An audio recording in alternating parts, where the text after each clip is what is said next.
Hello, everyone, and welcome to Like Mother Like Murder, a true crime momcast. Where we cover mom related true crime content every Tuesday from missing moms, murdered moms, survivors, and much more. Thank you all for being here. If you're new here, if you have been listening forever, thank you, thank you, thank you. We will be getting right into today's episode, and that is because we had a mother reach out to us in hopes that she could come on and share about her two beautiful children who lost their lives too soon in a murder suicide by their father. Yes, so we are going to get right into that. Here is our conversation with Hope Mater.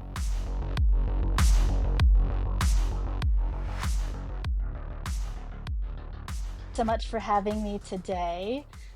It's such an just such an honor to be able to share my story with so many people. And um, I guess the first thing is my son Alec was 7. He was born on July 15th, 2016, and he was just a bundle of joy. And he loved anything Pokemon, and he loved trail life, which is like Boy Scouts but more Christian based. And he loved his friends, and he loved to scooter and to ride his bike. Um, and he enjoyed um, just being around family and friends. And he loved church and praising the Lord and worshiping. And so he was just a fun, energetic little boy, mischievous, but fun and That's the energetic. best. Yeah. So, and my daughter Lydia was our second born. She was born on May 14th, 2018. And so she was 6 years old.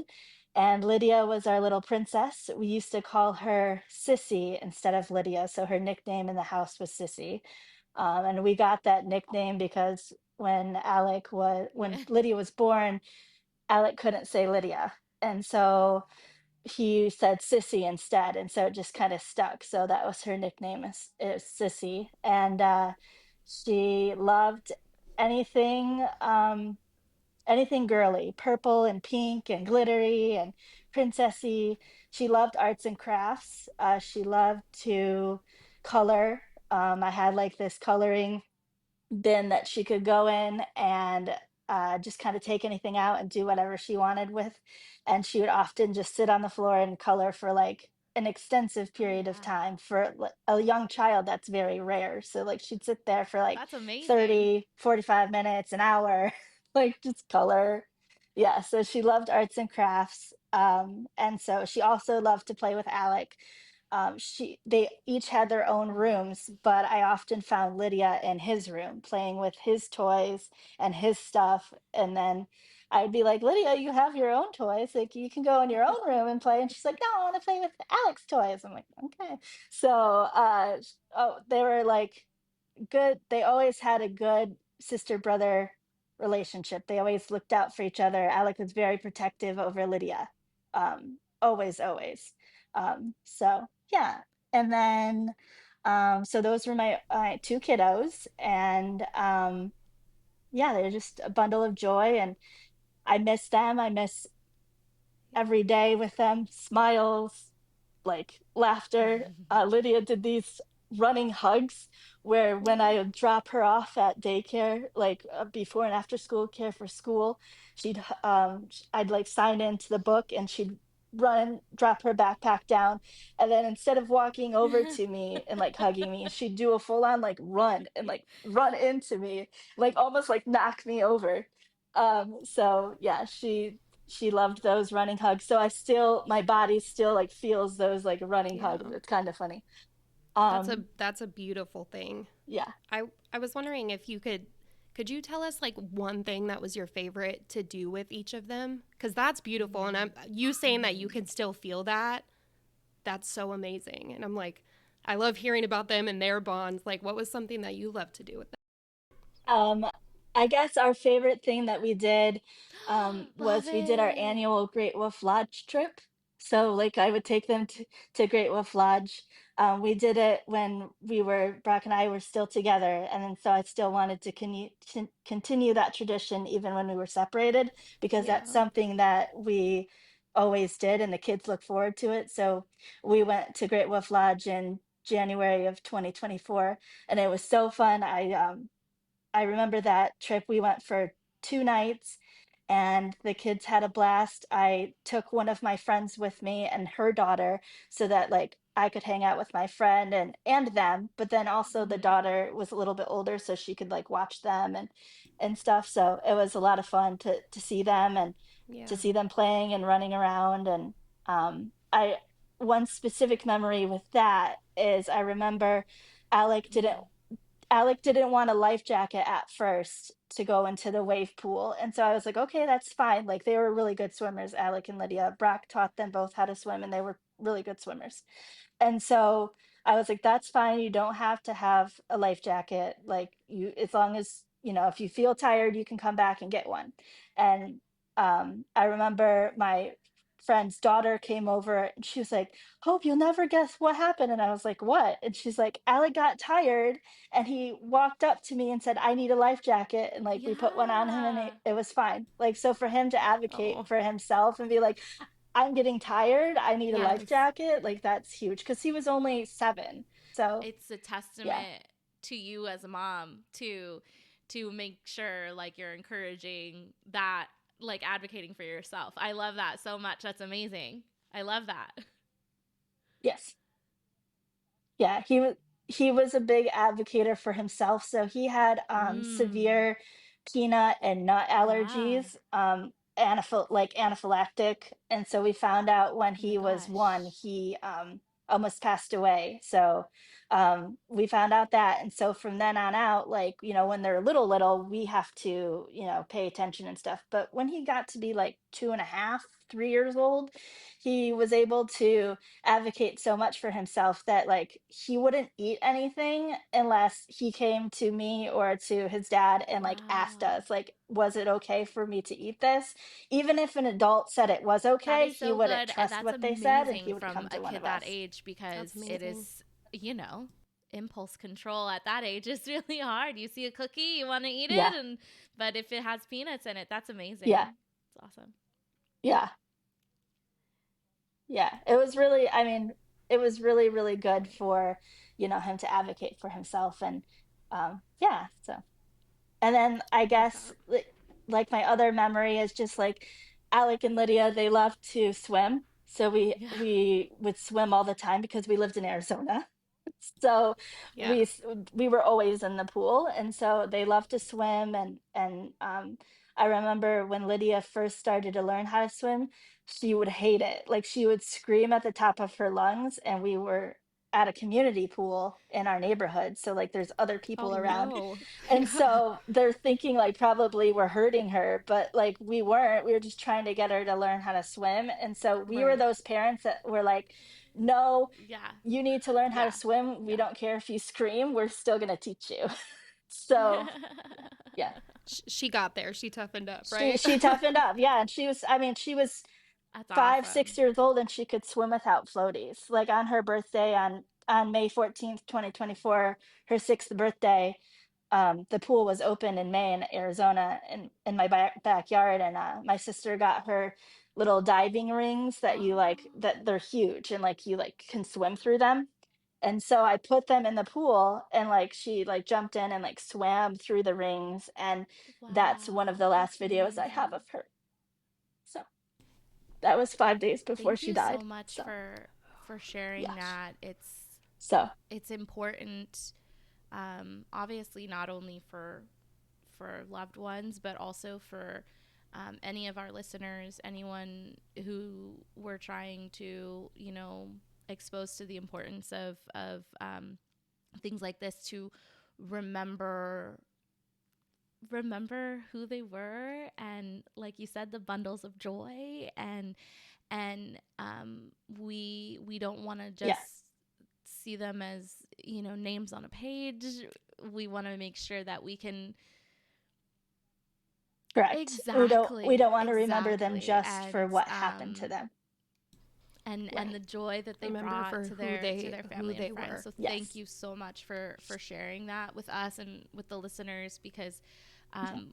we it's important to remember them that way. Yeah. Yes. Yeah. So, I guess, like, moving forward, um, I guess Brock and I, um, were not doing well in our relationship, and so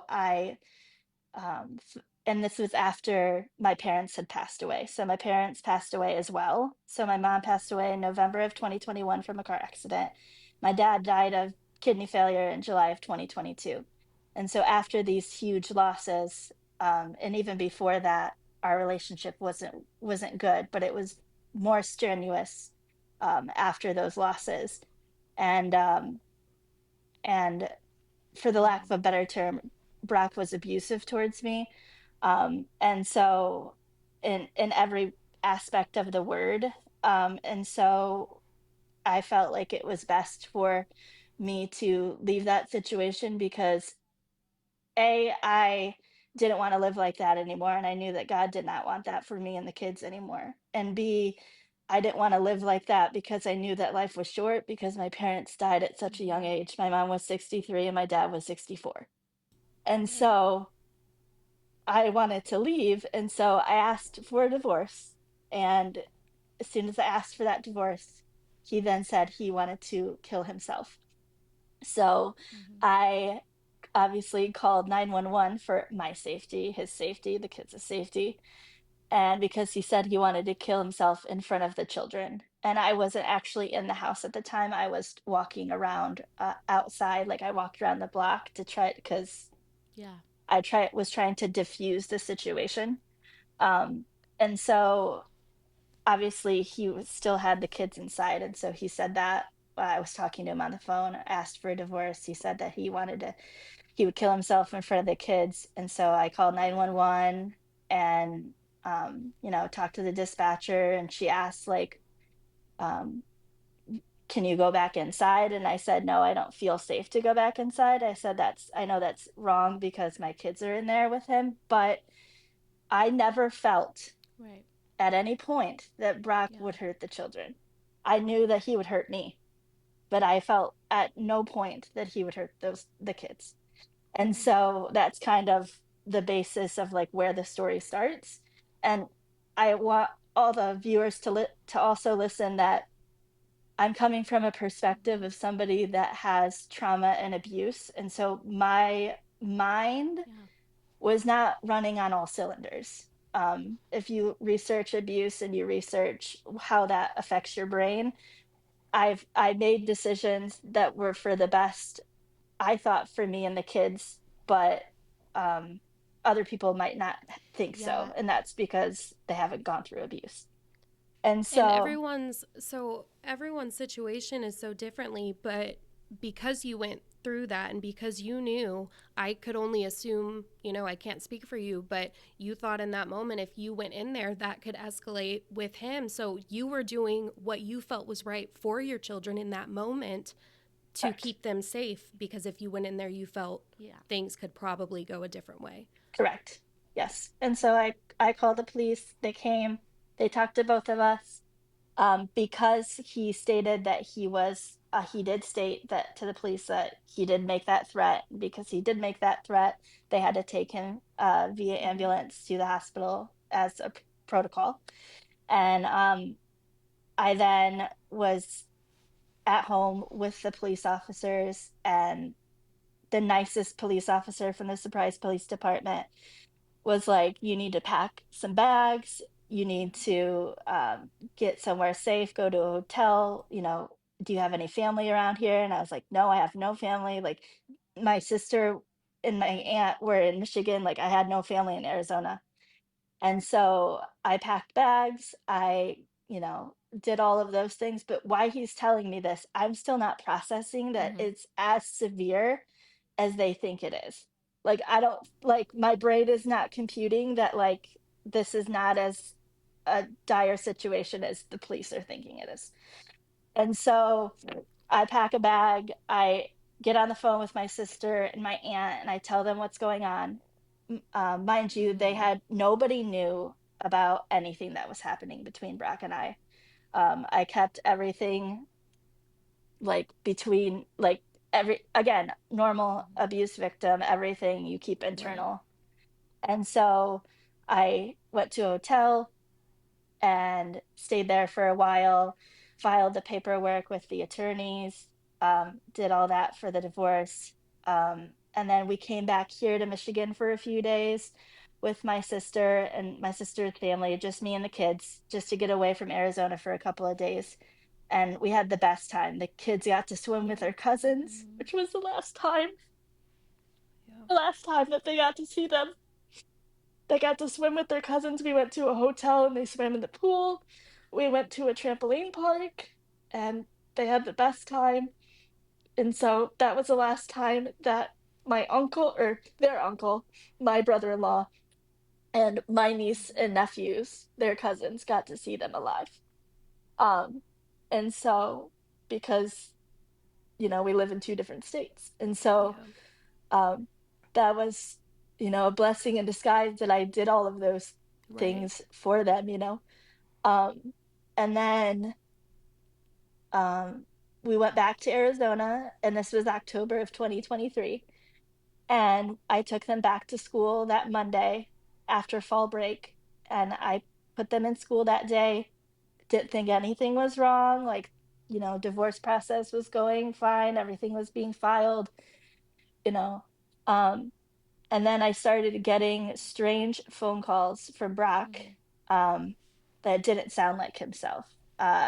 He didn't sound in the right headspace. And so, um, and I already had a protection order put in place for myself. And in Arizona, Right. you cannot get a protection order for the kids. So the Okay. protection order was only for myself. So I've gotten that question a lot, like, why Right. weren't the kids on the protection order? Because they can't be. Because when it's family law case, like a divorce case, it has to go through there, and a protection order case is different. And so the protection order again was only for myself. And in my head, I was like, okay, he would only hurt me. He's not going to hurt the children. Like, that's my thought process. And so he started acting strange. So I went to the police station to talk to the police and saying, like, hey, he's acting really strange. He's giving me these weird phone calls and like saying these weird religious beliefs. And like we were very strong in our faith, but the stuff he was saying was not accurate with what we believe. And so um they're like, well, we can't really do anything about it. It's just, phone call. Like, if he comes to your house, if he does something, like, then, we'll step in. But like, they just wrote a report and basically sent me on my way.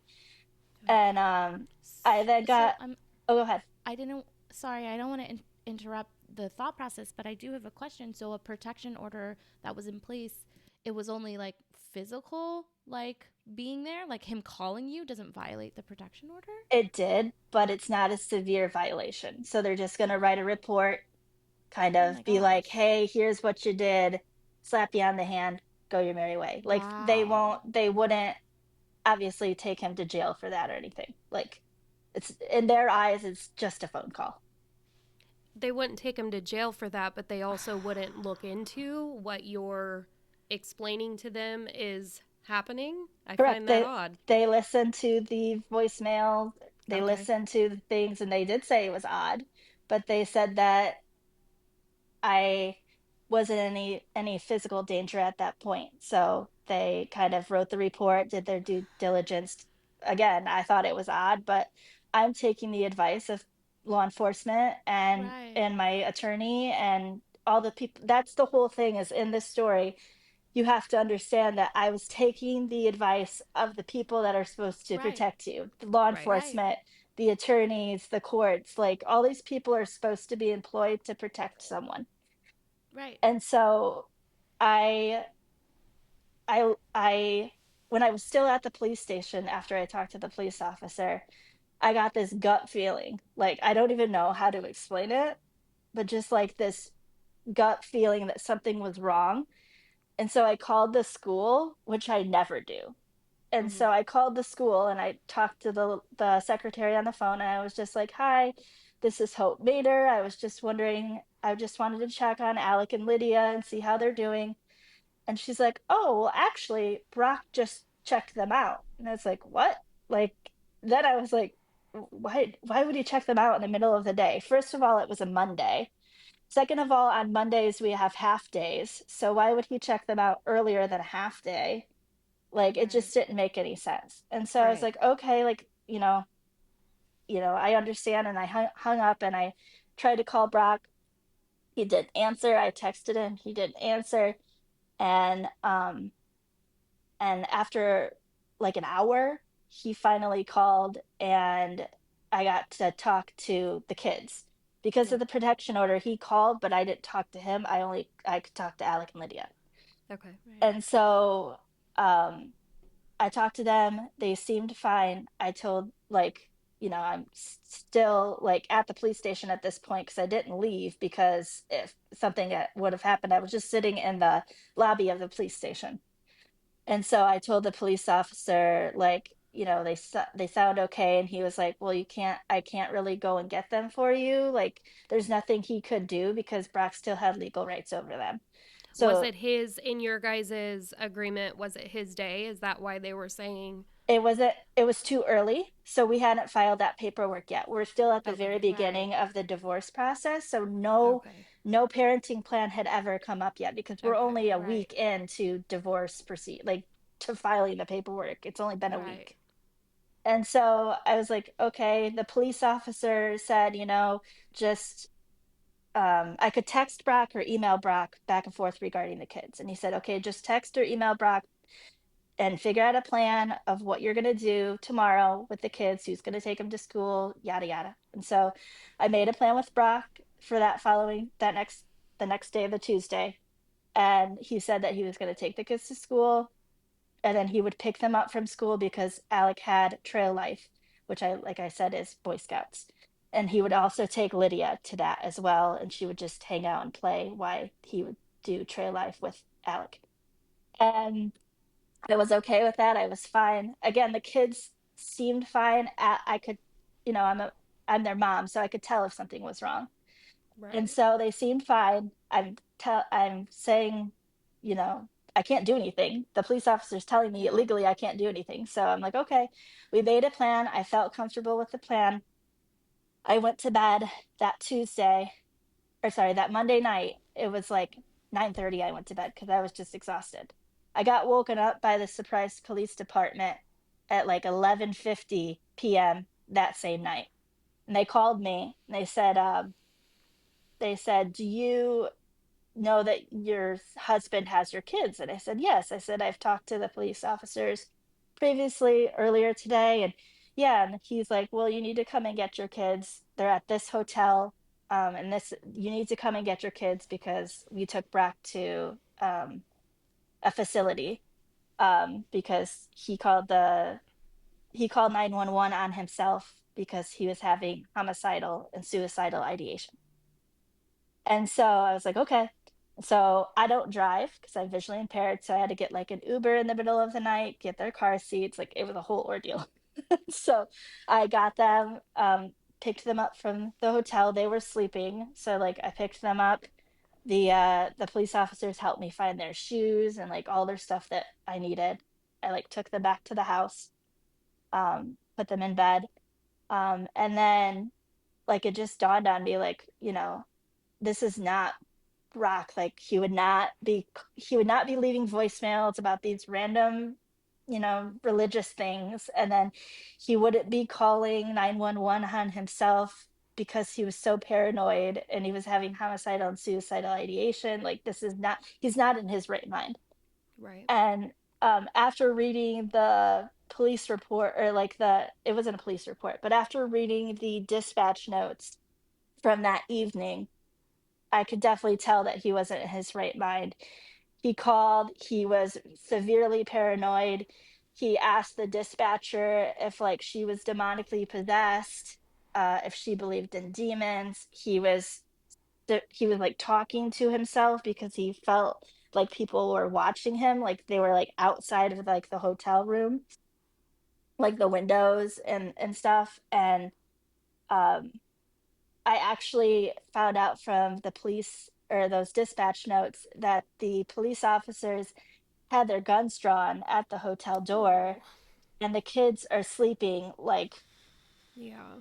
Right there. Right 15, 20 there. feet from them. They're Yeah. literally like, 'cause they were on a fold out couch, they're literally right in front of the door.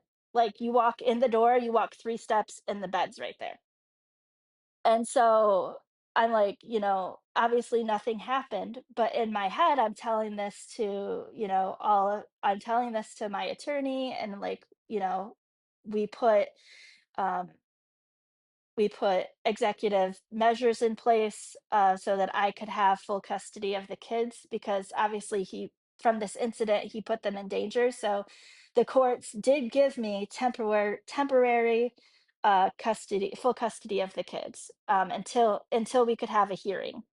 So they gave me temporary custody from October 16th when it happened until we could have a court hearing.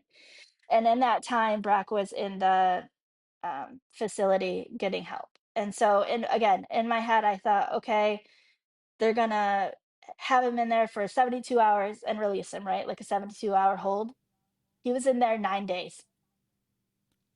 9 days. So that really just talks and speaks to just, how kind of How bad it how really he was. was. Yeah, the amount Yeah, of how help bad he really exactly. did need in that moment.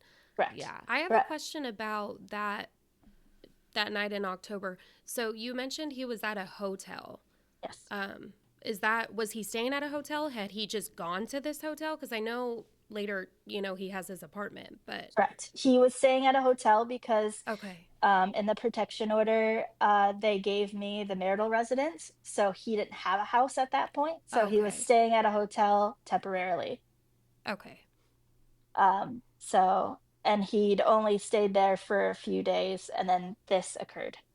Okay. So back to you were saying 9 days he was Yeah, in he there. was in the facility 9 days, and it wasn't a hospital. It was a facility where you go and get help for any sort of mental illness or drug abuse or anything like that.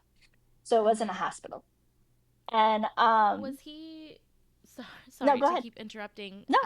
So what since he was there for 9 days, was he given a diagnosis at that point? Yes, he was diagnosed with bipolar. Okay. Okay. So he was diagnosed with bipolar at that point. Um, the 9 days went by. I read some of the doctor's notes from the report, that are also going to be in the psychological evaluation later. But I read some of the notes in the report, and it was pretty severe, the Yeah. stuff that he was going through. So, um, Did they do any sort of like drug tests on him, and was there anything in his system that was making him have this? This was all just from his all, diagnosis of all okay. psychological, it was a Okay. psychological break. Yeah. No drugs or alcohol. He didn't abuse drugs. He didn't really Okay. drink alcohol. So just a psychological break, which obviously can happen when something like this happens, so they have to Mm-hmm. pinpoint like the main thing that occurred, and that obviously was the starting the divorce process, and then it kind of fell apart from there. Okay. Mm-hmm. Um, but yeah, so then um I got custody of the kids, and then we had a hearing in, I think, the beginning of November. Um, And actually, he did, when he got out of the facility, he actually went back to Michigan with his family. They picked him up in Arizona. I guess they released him in their custody. And then he Okay. came back to Michigan, um, to stay with them for the time being. Okay. And so when we had our court hearing, I was there in person and he was virtual. Okay. And I thought, again, shared all this evidence with you guys. I'm sharing all of the same things with the court, with the judge. I have my attorney. My attorney's like, yeah, like he's, had all of these things, like homicidal and suicidal thoughts. He was in an institution for 9 days. He's talking about all these crazy things. And so we're going through or court process, and I'm asking originally for supervised visits from Brock, Mm-hmm. because I do want the kids still to see him, but I want to make sure until he is capable to be supervised. Right. And Mm-hmm. so he came in wanting 50-50 custody. So very different avenues. I wanted Right. supervised visits. He wanted 50-50 custody, like right off the bat. And I explained why I wanted supervised visits. I explained, all the reasons why that I explained to you guys. My attorney cross-examined Brock. The one thing that kind of stood out to us in the cross-examination was that when my attorney asked, do you think, Brock, that you put the kids in danger that night in October? He said, no, because they were sleeping. That doesn't, okay, that, No. I'm sorry, that doesn't really make any sense. Because again, just because you're sleeping doesn't mean there's danger. So, like, if there's a Yeah. fire and you're asleep, you're still in danger of the Yeah. fire. Right. Right. So, Yeah. again, going out of that court hearing, my attorney and I are like, okay, we got this. Like, he's not going to give him 50-50 custody. He's going to do something. Like, if it's not supervised visits, he'll do something, because obviously that's not a normal statement to come out of somebody's mouth to say, no, they weren't in No. danger because they were asleep, Well, and even if he hadn't and kind of, all the in other my stuff. opinion, yeah, exactly. That's exactly what I was going to say. Because even if he hasn't incriminated himself by saying that, because I'm sorry, that's just, like you said, that's not a normal statement. There's, I mean, there's tons of physical evidence, police reports, and the evals from the facility that just really goes to show he's just not, he's struggling. Yes. And clearly it is this struggle because of the way that it's playing out, suicidal ideation, homicidal ideation, that is a danger. And so yeah, like Not to just clearly, my kiddos, but to himself, right? Like, yes, it's not that, like, yes, I was super scared for the kids, but obviously I've been with this person for I was with him for 13 years. So obviously I yeah, still care for him as a person, and I don't want anything to happen to him. So I'm also, right, there's part of me that's, like, okay, like, he's their father. There's no love for him, but like I still care for him as a person, and Right. he's still their right, father. And, right. And I feel like that was very evident with you in the hearing in the first place, as you were trying to still show that you actively wanted him in their life. You were asking Right. for supervised visits until he got everything under control and showed that he was okay again. yeah, and Yeah. it was temporary orders. So these Right. these these orders would have been temporary until the divorce was finalized, and then the judge would have come up with some other orders if he would have Mm-hmm. determined that Brock was okay to do so. And Exactly. Mm-hmm. so I the judge doesn't deliberate on the bench, so he takes time outside of court to come up with his decision. Well, like, it was like 2 days later and we already got his decision. And we were flabbergasted. The judge gave Brock exactly what he wanted: 50-50 custody, physical and legal. He said that there was no evidence supporting that he couldn't see the kids and he was unsafe to see the kids. He stated that this was one incident and he was diagnosed now with bipolar and he was supposed to be on medication. And so he was okay to see the children. Okay. I understand as a judge, maybe you don't go to, like, don't know the ins and outs of the way mental health works. You went to law school. You didn't, go to clinical psychology school. But it's not like You can't just take meds and obviously, be fine. Like, exactly. my It doesn't work that yeah, way. my attorney's saying the same thing. He's like, I'm an attorney, and I know Exactly. that, you just can't take the meds and be fine. Like, there has to be like a waiting period of making sure those are the right medication, It's the right meds, it's the right dose. It's actually, there's working. a lot of things that go into it. Exactly. So like you can't just like, oh, it's not like, oh, he had a headache, he took a Tylenol, he's fine. That's not how Any of that works. Like, no. right. Correct. That's Correct. that's I also flabbergasted is definitely Yeah. the right term there. Yeah. We were shocked, but there was nothing that we could do. It was the judge's Right. orders. We can't go back and ask him again.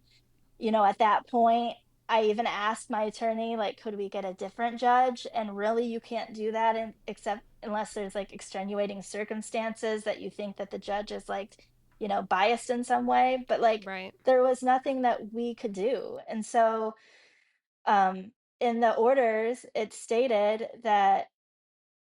two different types of plans. It said if Brock stayed in Michigan, that he could see the kids on long breaks and during the summer. And I knew that he didn't want to do that because, again, he wanted to be in their life. And so Right. he came back to Arizona. This would have been in November.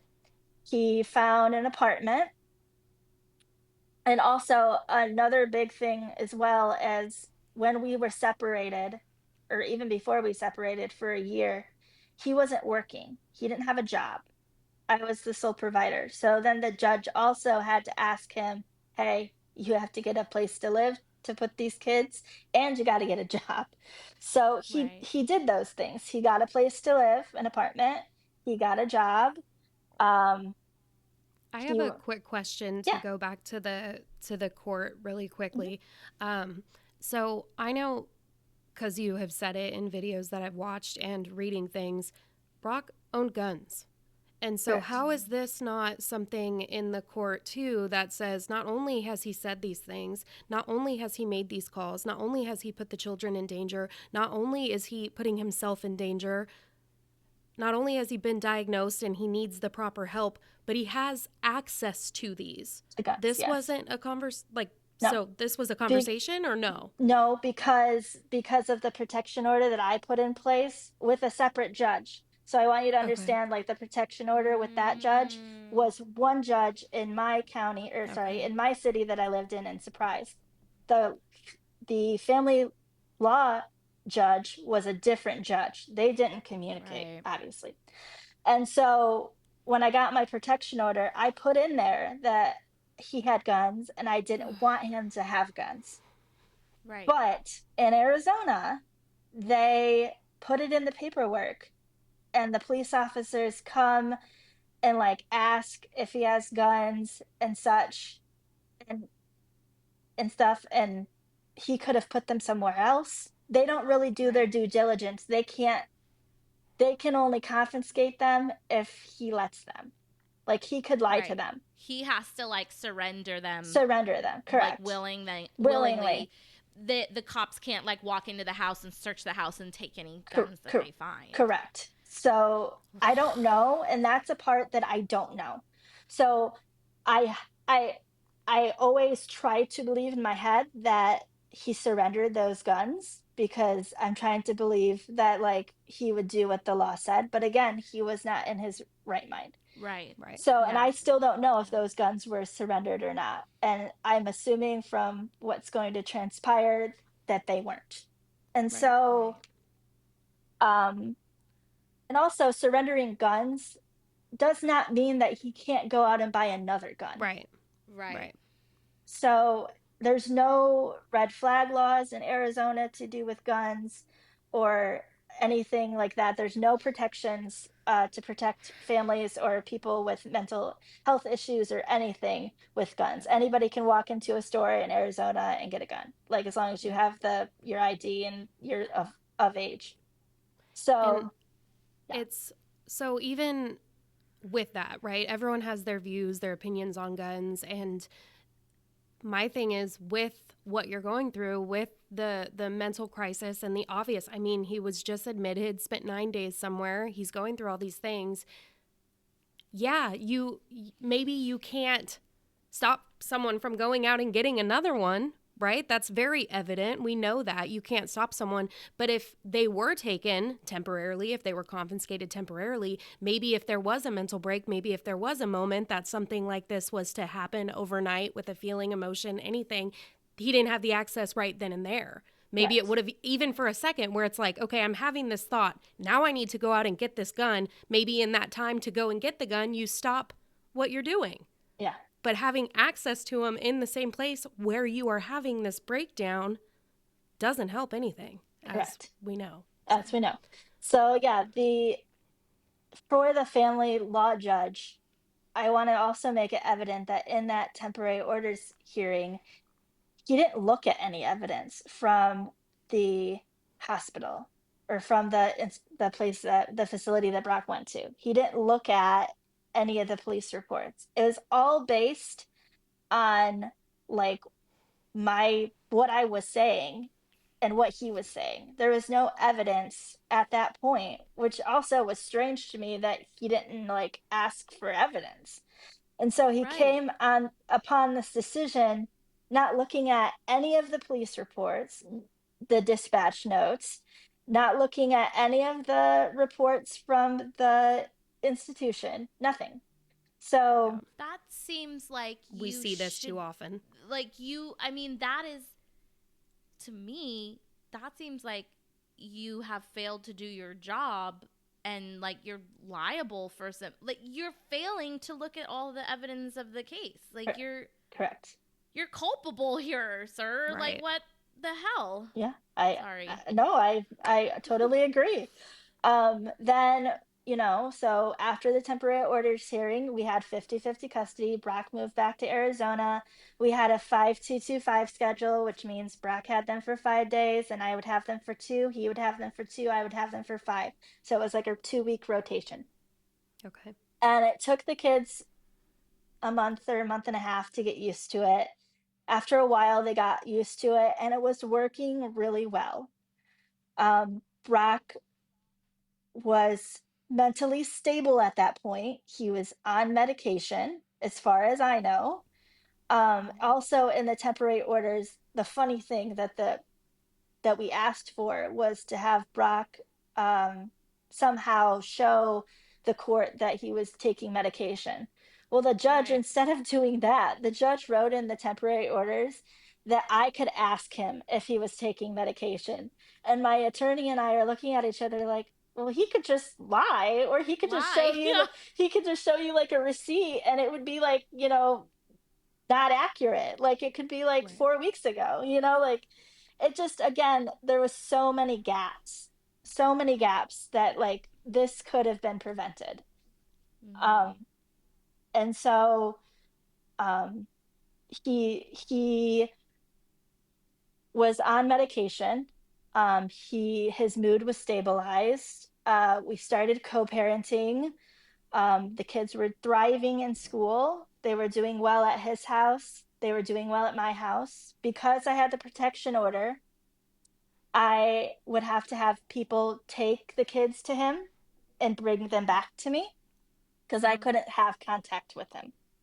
Right. So that was also something really nice is I had three sets of different people throughout the time that we were separated go into his apartment on different occasions and check, make sure the kids, you know, had clean beds, make sure that the house looked okay. Like Right. make Right. sure I made sure that like, he they were okay, like, Yeah. and so that made me feel better because I had three different people coming back to me saying, yes, it looks like he has food. They have beds. They have clean clothes. Like they showed me Mm-hmm. their toys. They were excited.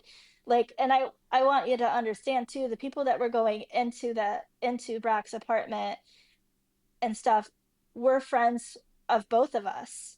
And so Right. I trust, I trust their opinions too. Like, Yeah. and so, you know, time goes by and now we're into 2024 and we are co-parenting well. We're doing, the kids' homework. We're communicating back and forth as long as it has to do with the kids via text and email. And so I'm like, okay, this is like working really well. We're working through court hearing stuff, and putting, our plans into place. The only thing that has to be done is also a part of that original temporary hearing. The judge did ask the uh, for Brock to have a court ordered psychological evaluation be done. And Mm-hmm. so that had to have been done by March. And Mm-hmm. so again, I I thought that everything was going okay. He had this court ordered evaluation. But again, Brock was he was not dumb. He was very, very smart. He was an engineer. He knew how to play the system. He knew what to say and how to say it. He could play people if he wanted to. And I think that he knew how to answer those questions in the psychological evaluation just right, so that it didn't raise a lot of red flags. Red And flags. so looking at the psychological report now, I do see red flags and there is gaps, from the report, and I am seeking other counsel currently for that to see if something can be done. Um, but that's hindsight. So Right. yeah, And and he was at this point he's supposed to be on medication, right? So, correct. that's all the more, you know, it makes his head all the more clear for him to be able to, Right. He say was what in he needs to say. correct, because he wasn't in that state where he couldn't function. He was in a better Right. state where he could think more clearly, and Right. he could play the system. Right. Um, and so yeah, and I wanted to also tell you, he was diagnosed with bipolar, but when he went into his manic episodes, that's when he was hearing those voices and Right. being very, very paranoid. So it was almost a schizophrenia type of thing, Yeah. but Yeah. It's they couldn't diagnose with schizophrenia in those 9 days because they need more, um, data points and more right. evidence of that to diagnose that severe of a condition. Right. Right. But Hmm. he did have hearing voices for Yeah, sure. he was hallucinating and he was having obviously paranoid delusions, um, which is in severe cases of bipolar, especially unmedicated bipolar, does happen. And you see the same. I mean, obviously, those are also very, very common auditory hallucinations, and paranoid delusions very common in a diagnosis of schizophrenia as well. But like you said, even though they share symptoms, it depends on length of time, it depends on severity, it Correct. depends on a lot of different things. So Correct. who's to say that if he hadn't maybe been in that facility longer, or if he had gone unmedicated longer, or even just medicated but over a longer span of time, that eventually there could have been an additional diagnosis. Correct. Correct. Yeah. Okay. And so yeah, everything was going really well. I mean, we were at the end of April, we got his psychological evaluation back. The judge basically was like, based on the evidence, um, he made his decision of like Brock is still fine to have them 50% of the time. Which again, like I said, now there's gaps in that report. That Mm-hmm. there was supposed to be stuff written in there that was not written in there. And so yeah. Um, and so now, in April, we are going through final preparation for divorce. So we're laying out what holidays we're going to get, what days the kids are going to be with him, what days are the kids going to be with me, all of those things. So in May, because the summer plan was going to be different than the school plan, meaning the kids were Right. going to not be in school, and so we had to figure out what was going to happen there, who was going to take them when. In our summer plan, I was supposed to have them Monday through Friday because I was a teacher and I didn't work during the summer.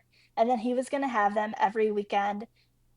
Sorry, Monday through Friday, and then he was going to pick them up Friday morning and have them till Monday and then bring them back. So Mhm. that's how it was going to be. Because he was giving me all of these green flags, he was showing me, with evidence from the police report, the courts, like all of the things. I was following what the courts had, and he was showing me that he was able to be a good co parent. I felt safe to drop the protection order on myself. Again, the Mhm. protection order has nothing to do with the kids. Right. Right. And so I dropped the protection order on myself so that Brock could come to my home and pick up the kids and drop them off because I didn't drive. So that way it just would be easier. So we were making these Yeah. plans and putting these things into place. So that was May 1st. And Okay. then May 7th, he went on a business trip, and we because we dropped the protection order, we were having more contact because we had to do things for certain financial things. So we would meet at the bank, and we would sign checks together and put, all of that kind of stuff. So I've seen Right. him at in May. I saw him a few times. So it wasn't just communicating on the phone. I saw him and I was like, okay, like, you know, he seemed normal, or at least the Brock that I used to know, Right. Yeah. and like the healthier mindset. Right. At And that time, you thought things were looking up. correct. And I was like, Right. okay, good. We're only a few weeks out. The Hmm. paperwork will be signed. We're going to be good co parents. It's going to be great. And then May 14th was Lydia's birthday. I had her for her birthday.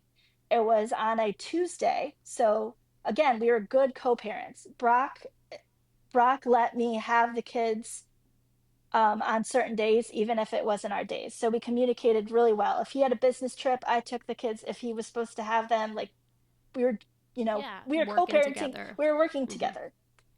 So I had Lydia. He had Alec on that Tuesday. I had Lydia for her birthday. We went to Red Robin.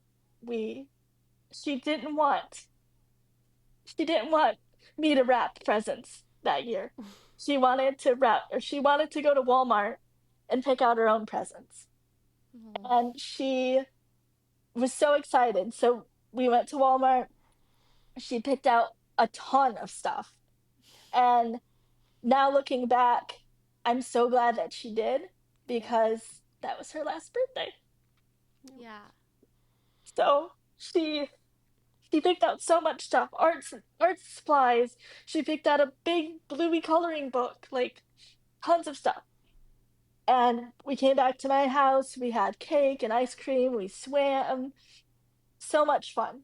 My friend painted her nails. Um, then, everything was that was the 14th. Everything was fine. We went, I took her to school on the 15th, and then I got to see Alec on the 15th and the 16th. Those were my days, and so I spent time with them. We watched Airbud. They'd never watched Airbud before. And so growing up as a 90s kid, I was like, I'm so Oh excited. yeah, Air Yeah. Bud. So I'm so excited. And they really liked it. And he even asked me, he said, next weekend when we come back, can we watch the other Airbuds? Because I showed them that they had like the soccer one and the football one and all the Yeah. different ones. And I was like, yes, we can. And like they were super excited. I took them to school on the 17th of May, which was a Friday, and dropped them off at before and after school care. And um, that was the last time I saw them alive. Gosh. So I had no clue that what was about to transpire. Um, Right. Saturday, the 18th was a normal day. I thought they were, again, when Brock was with the kids or when I had the kids, we didn't communicate because in the court orders, when it's your time, it's supposed to be your time. You're Right. not supposed to like intercede and stuff like that unless it's necessary. And Yeah. so I got a lot of messages on social media on my videos. Well, how come you didn't talk to them that whole weekend? because we never did. Like, Right. that Right. just wasn't a part of our thing. Yeah, just because your situation is different than mine doesn't Mm-hmm. mean mine was wrong. This is Correct. what we were told to do, and that's what we were doing. And Correct. that's what was working for you guys clearly for the Right. last, several months. Several months. That was what was working. That was your routine, and you guys were working through that. The kids were working through that, and there's no reason to change if it's working. Right. Yeah.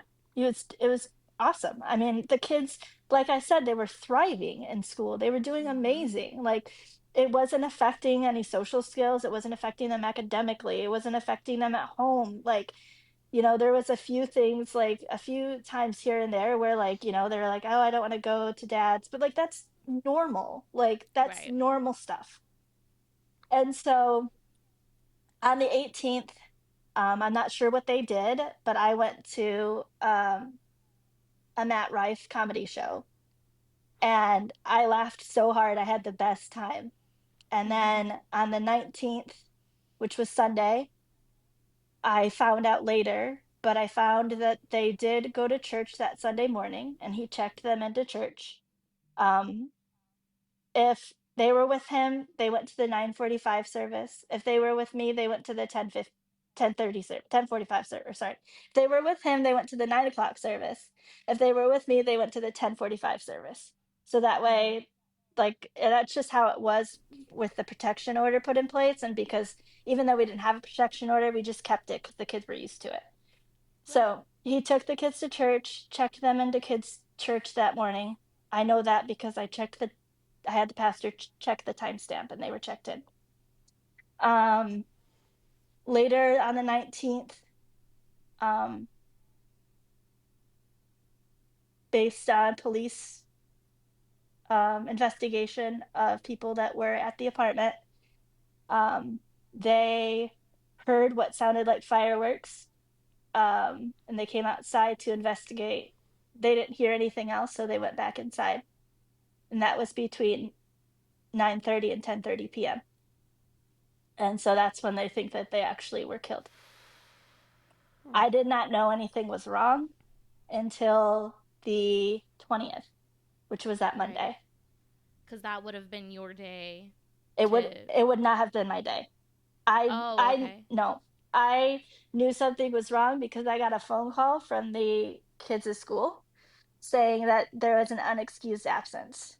So if there was an unexcused absence or any type of emergency, they would call me first. Right. I worked for this specific school district for many years, and so I was the number one person on call, like, if there was an emergency. And so they called and they said, "Hi, Hope, just want to let you know Alec and Lydia didn't come to school today." And I was like, "Okay." And she's like, "I just want to let you know too, like, just so I double checked because there was incidents previous in the year where like the kids would have like a substitute, and like one time Lydia had a substitute, the substitute marked Lydia absent, but she was really there. Yeah. So we Oh, like yeah. freaked out. So she was Yeah. like, "Just so you know, like, I checked, I went down there, they're not here. And I also want to let you know that they didn't go to dance club this morning. And I checked with them and they weren't checked in there either." And I was like, "Okay." Like, again, there was like, I was like, it's odd, but I wasn't panicked right at that moment. So I got off the phone and I called Brock and he didn't answer. And so I was like, "Okay, that's weird." So I texted him, still no answer. Called him again, no answer. Called my attorney, told him what was happening. He said, "Don't freak out. Like, maybe something's going on." Like, again, nobody was alarmed because we had several months of okay behavior. Right. Right. So he was like, "Just wait and like do a welfare check in a few hours." And I said, "Okay." And I didn't wait a few hours. I think I waited 45 minutes. And Yeah. I went over there. I had a friend pick me up and we went over there and I knocked on the door and no answer. And that's when I started to get freaked out because if they were sick, I would have heard them inside. Alec Mm-hmm. and Lydia were very loud. Like, they would have been like, "There's somebody at the door." Like, they would have been Yeah. screaming. Yeah. And so I got worried. Um I turned around and noticed that his van was in the parking lot of the apartment. And so then I got doubly worried. And so then I called 911, and I first called a non-emergency line because again, I'm trying not to freak myself out. And so they didn't answer. So then I was like, okay, let me call actual 911. So I called 911, and they like were asking me like, why do you think there's something wrong? And I said, because I got an unexcused absence and they didn't answer. I'm here. I knocked on the door. They didn't answer. And they're like, well, do you think they could have went for a walk? And the weird thing about that day is it was raining, and it does not rain a lot in Arizona. So Right. I was like, they're not walking in the rain. Like, Yeah. no, I know that they're not there. I had the apartment manager make sure and go look in the pool and make sure they weren't swimming. Like I checked all the things. Yeah. Um so I'm telling the dispatch this, and I explained he had mental health issues and he was, hospitalized in October, and explaining everything. And they had the police come. I talked to them. They're like, well, it's first. They're like, well, it's not your day. That's what they said. I But don't. so I have. Oh. So but okay. So but you're probably are you getting them that night or when do you I'm get getting them Wednesday. Wednesday? Okay, so you're getting them Wednesday. Okay, It's that is one It's thing. Monday.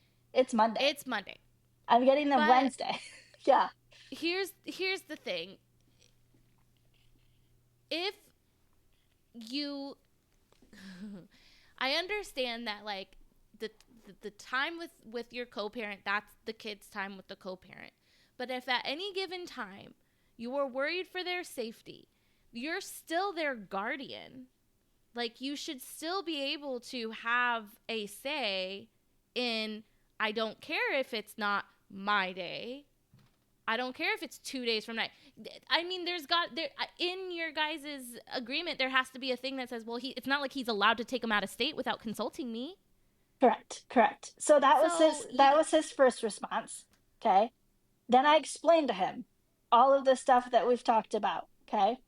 And then yeah, he decided to then go talk to his other police officer people, and they started announcing themselves, banging on the door, banging on the windows, walking around the apartment as much as they could. He was in a front unit, so he had like three windows, and then he had like the door. So they were like announcing, and they were banging on the windows. They called him, and they're asking me like, did you hear the phone ringing inside? I said yes. I said that's not normal. He usually takes his phone. Like, you have to kind of convince police officers that you know what you're talking about. uh right, that's what I kind of felt like. I was like, no, I know what his phone sounds like.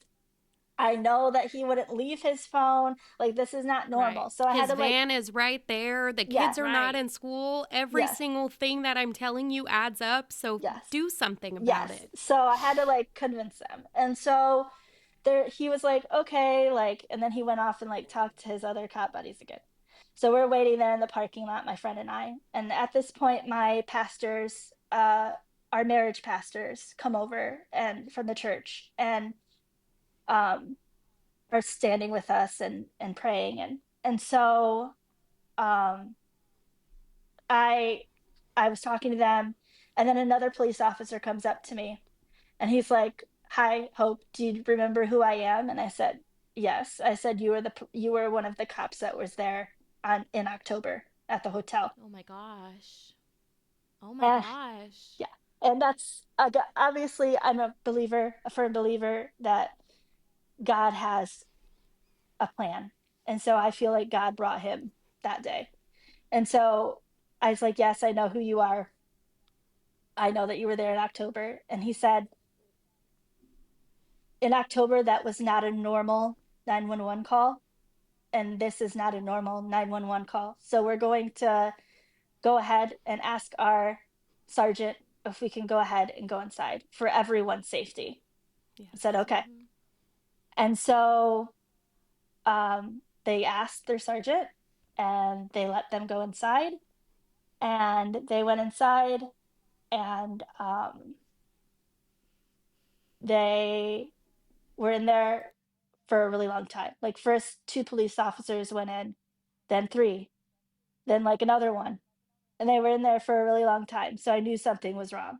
Like Yeah. I even called my brother-in-law and I said something is wrong. I said Brock's hurt the kids. I said something's wrong, and he's like, "What do you mean? Like, what are they in the house?" Like he was trying to get answers out of me. I said, "No, I'm here at the apartment. Something is wrong." And I knew inside me that they were dead, but I didn't want to say it out loud. And so they came out and they came over and they said, "We're sorry to inform you that all 3 have been found deceased inside." Mm. And I don't even know what I did at that point. I was sitting in a chair, like one of those like chairs that you sit around a campfire. I was sitting in a chair and I think I got up and I like took a step forward and I think I screamed and I think I said something like "you failed us" or something like that. Like, Yeah. and I I know that I know that the police officers didn't fail us because the Surprise Police Department did all they could. Yeah. You know, I think just the system in general, the court system failed us. Right. Yeah.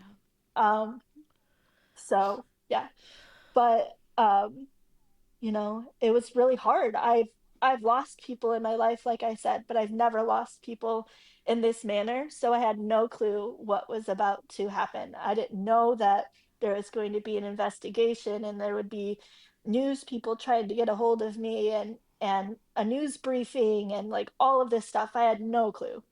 Right. No Right. clue. So that was like really hard. Yeah, and in Um that moment, that's not what you want to think about or focus on. You just lost the 2 things that mean the most to you in yeah. the world. So those Yeah. other things don't matter in that moment.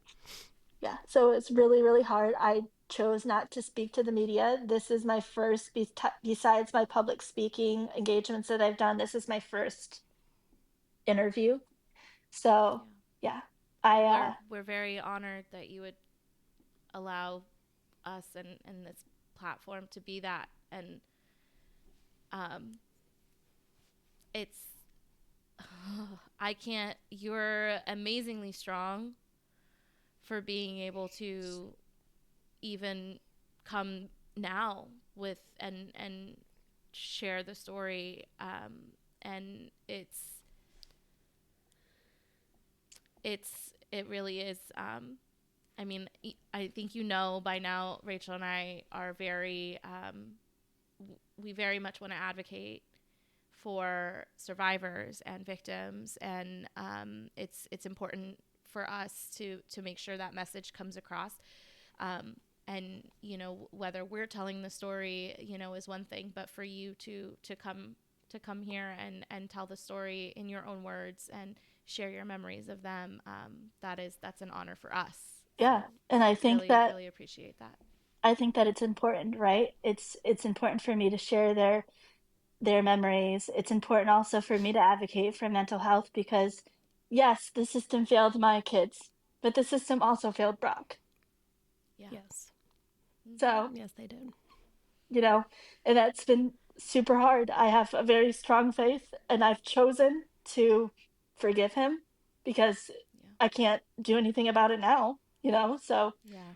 um, but I just hope that my story and other stories that I've heard can help other people because this needs to stop happening. There's over 420 kids that die of filicide, which is what my kids died of when you are murdered by your own parent. That is called filicide, and there's over 420 kids just within the United States that die every year on average. That number is way too high.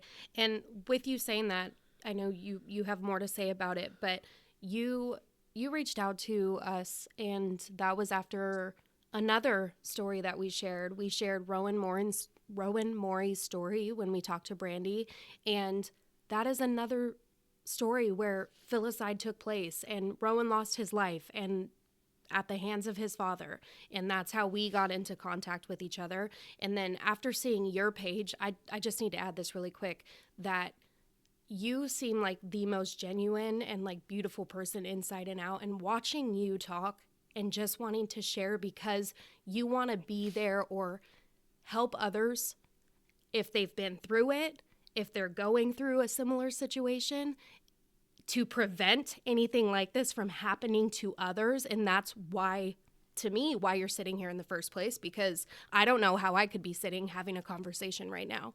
And maybe it's God behind you and your faith and coming here and knowing that your kids are, in their forever home right now. That part is unfortunate because you want them there with you, but maybe that's why you're able to have these conversations and still advocate and fight for others at this point.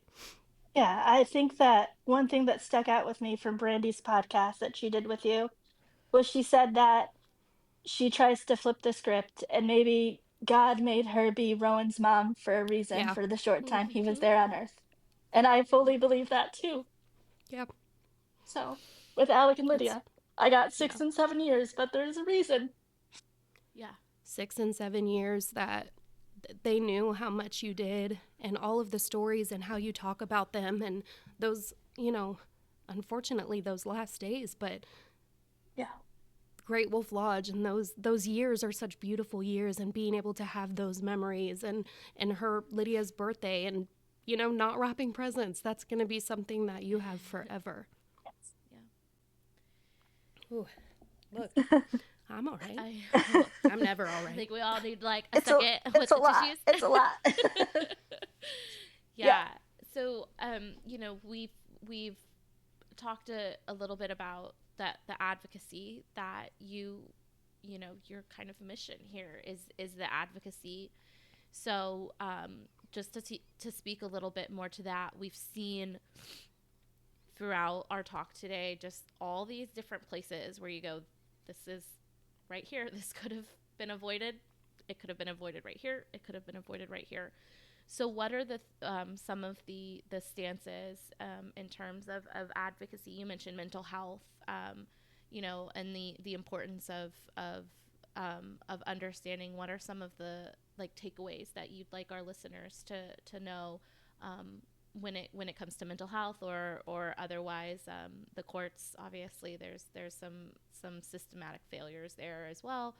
So, what are some of the takeaways you'd want to just make sure our listeners have? Yeah, I would just make sure to, if you see that something's wrong with one of your loved ones, don't just sit there and do nothing. Act, even if they will be mad at you afterwards, it will potentially save their lives. Mm-hmm. And as far as the courts, we definitely need to make sure that we have more understanding of mental health in our court system. And I believe that we should deal with the kids' safety and where they're going to be placed before anything else in the divorce process.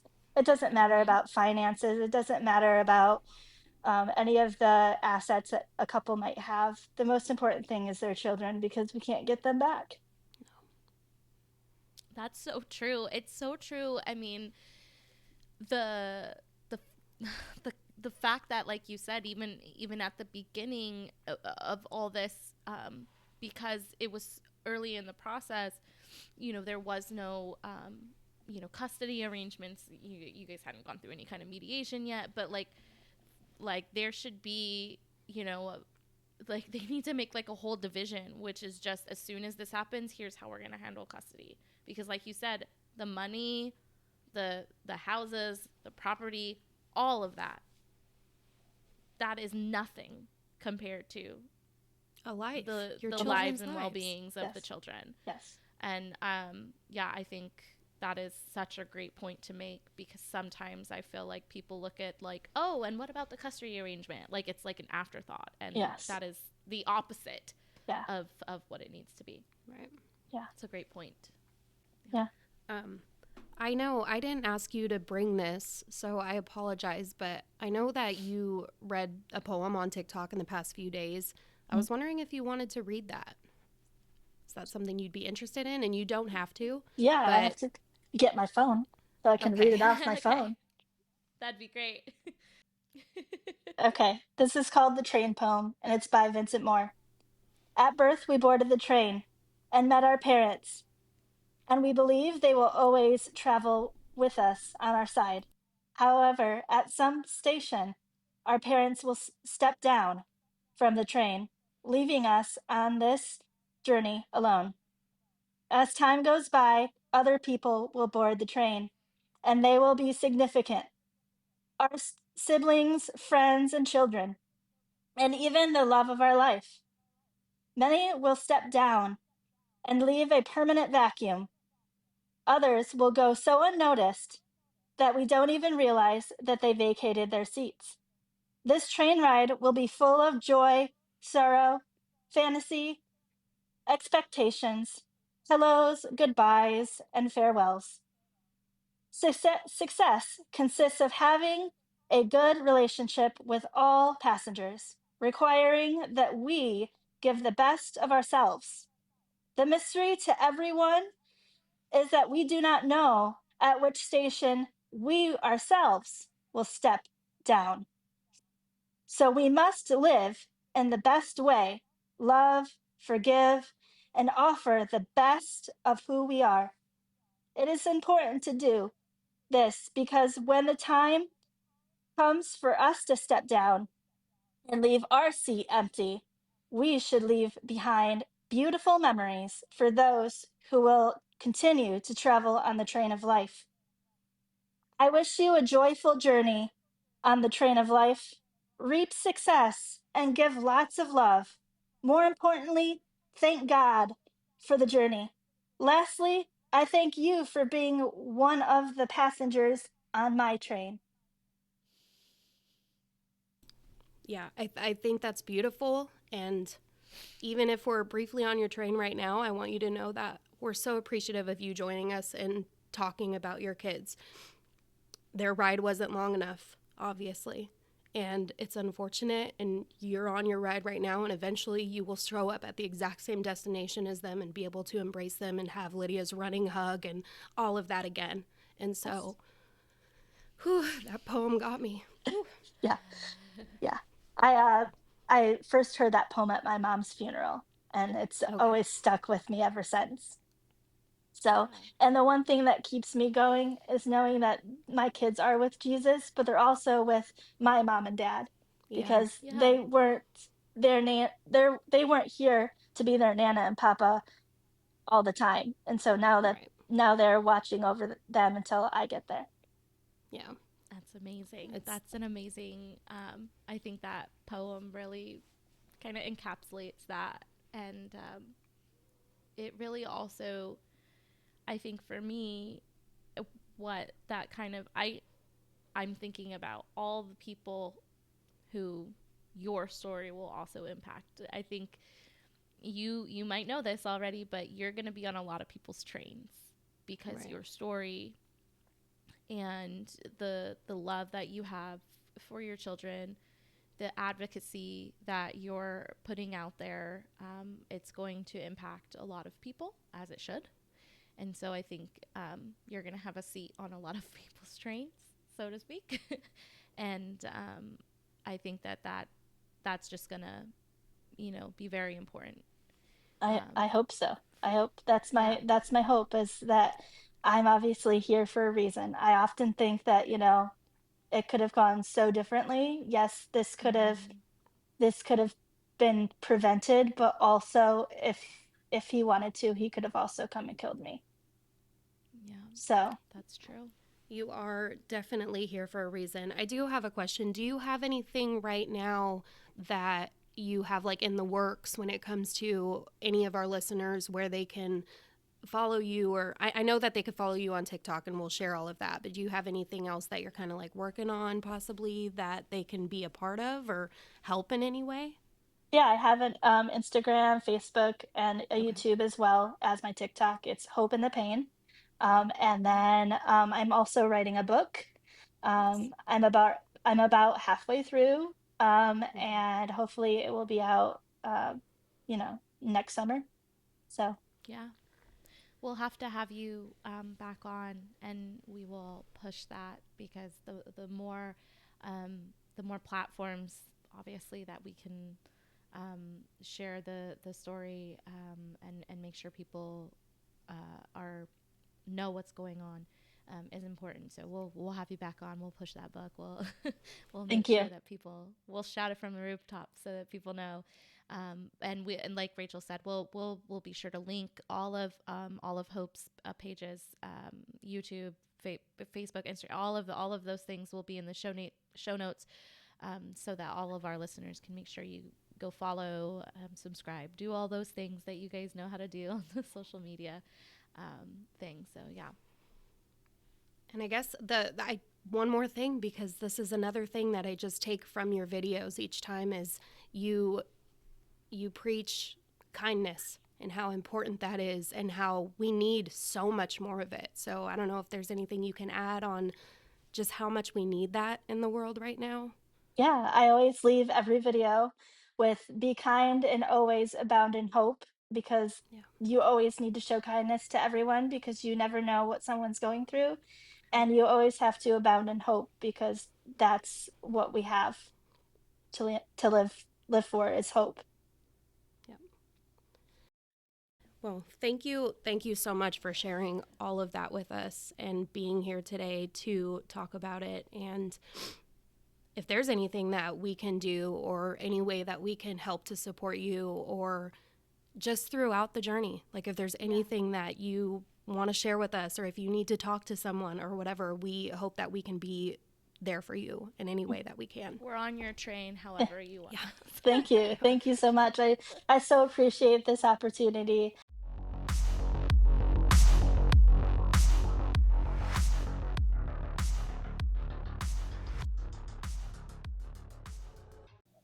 On May 20th, 2024, Hope Mater stood outside of her estranged husband's apartment to find the tragedy of her two children, her son Alec, just 7 years old, and her daughter Lydia, just 6, along with their father, all dead inside of the apartment in an apparent murder-suicide. Hope joined us to spread awareness on the situation that has rocked her to her core: the loss of her children, the loss of her estranged husband, and this instance of filicide. She talks about what had transpired in the time before the murder suicide took place: court hearings, medical diagnosis, abuse, temporary custody, and much more. And most importantly, she shared with us all about her two amazing kids, Alec and Lydia, the fun trips they had, life growing up together, and their memories. In our conversation with Hope, she points out something that was said by Brandy Morey Poles, who is the mother of Rowan Morey, a 6-year-old boy from Michigan whose life was also taken in a murder-suicide by the father. We spoke with Brandy and shared our conversation with her on the podcast back in October. It was episode 123. In that episode, Brandy says, "God chose me to be his mom. God chose me to make this change." And that stuck with Hope. She got to be their mom while they were here. She was chosen for that role, to be their mom. And now she's sharing their story. She's talking about filicide. She's writing a book. This grieving mother is doing all she can to continue raising awareness for her children. Hope shares with us in our conversation that on average in the United States, each and every year, 420 children lose their lives the same way that Alec and Lydia both did. This number is obviously too high. One child being taken this way is too high. Something needs to change. And that's ultimately one of the reasons we're sharing this conversation in the first place. More people need to be made aware of this heartbreaking reality that families are going through. There's power in numbers, and the more people who know, the more that we can try to help change it. Yes. So please, please, please, here's what you can actually do right now for Hope. It's very simple. Go follow her at hope.in.the.pain. So hope in the pain with periods in between the words, on TikTok, Facebook, Instagram. The more people who are exposed to Hope and her messages, the better. She is writing her book, like Rachel said, and she will be releasing it next year. So it's best for you all to be following along so you're ready to get that as soon as it's available. And on top of that, we all need a little hope in our lives. So please consider sharing this episode with someone. It's another great way to help share the story that needs to be heard. Lastly, to Hope, thank you so much for joining us and sharing your heart, your pain, your faith, and your kindness. Yes. So we will talk to you all next week on another episode of Like Mother, Like Murder. Until then, as our new friend Hope would say, be kind and abound in hope. Yes. All right, you guys. Talk to you next week. Okay, love you. Bye. Okay, love you. Bye.